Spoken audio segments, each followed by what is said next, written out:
You know, as more and more residents get the vaccine, new questions are popping up about its availability and its safety. So tonight, our Dr. Nandi joins us live with the answers to some of the most pressing questions viewers like yourself posted to our Facebook page. So, Dr. Nandi, our first question to you comes from Timothy Bottle. He wants to know, if the vaccine doesn't stop you from getting or spreading the virus, why is it being pushed so hard? Really important question, Carolyn. I think a lot of my patients ask that. You know, it's true that we don't know if somebody like me who's been vaccinated can be asymptomatic and spread it. That we don't know yet. We're looking for more information. But here's what we do know, and it's critical to understand this, Tim, is that because vaccines are 94 and 95% effective against severe illness. And why is that important? Because that means hospitalization rates go down, death rates go down. And so that's huge. So that's why vaccines are a great choice to literally help us save lives. Good deal. All right, so for those people who do decide to get the vaccine, how long will it stay active in our bodies? Sue Burton Hallmark wants to know, if the vaccine is like the flu shot, will we have to get one every year, Dr. Nandi?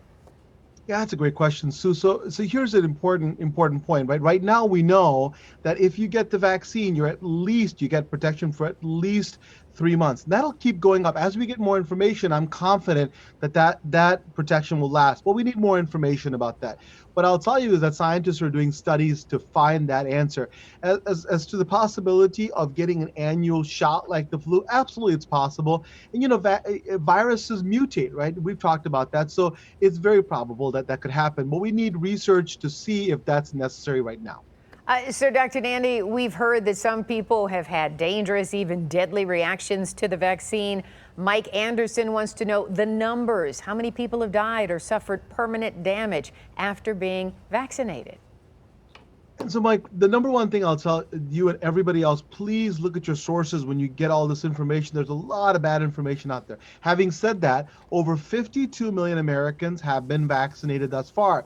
Remember, Americans die from lots of things every single day. So if there is a death, it doesn't mean that the vaccine is bad or there's something horrible that's going on. So far, over 900 vaccinated people have died. But Carolyn, it's important that none of the deaths have been linked to the vaccine themselves. As for the question about neurological damage, right? There have been very few serious side effects and none related directly to neurological damage. So the data for the vaccine, and that's why I took it, my mom took it, right? My own family took it, is because it's very low risk and the benefits are tremendous. So that's why. Remember, people die of lots of different things. Just because you see somebody die after the vaccine, it doesn't mean it's related to the vaccine. And thus far, none have been related or caused by the vaccine. Certainly good to know, Dr. Nandi. So is it safe for someone with pre-existing conditions to get the vaccine? Rhonda Patterson Stanley specifically wants to know about COPD and emphysema.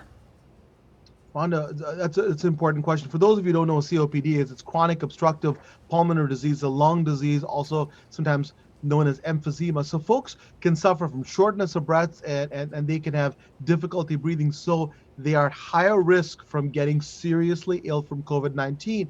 So the CDC says, Rhonda, that adults with underlying health conditions like that can get vaccinated as long as your immune system is okay and that you've not had a severe reaction to the vaccine and the ingredients to the vaccine, right? So what I would say is that I would check with your doctor, make sure you get the risk versus benefits. But if you're okay and your immune system is okay and you've not had an allergic reaction, absolutely you should get it.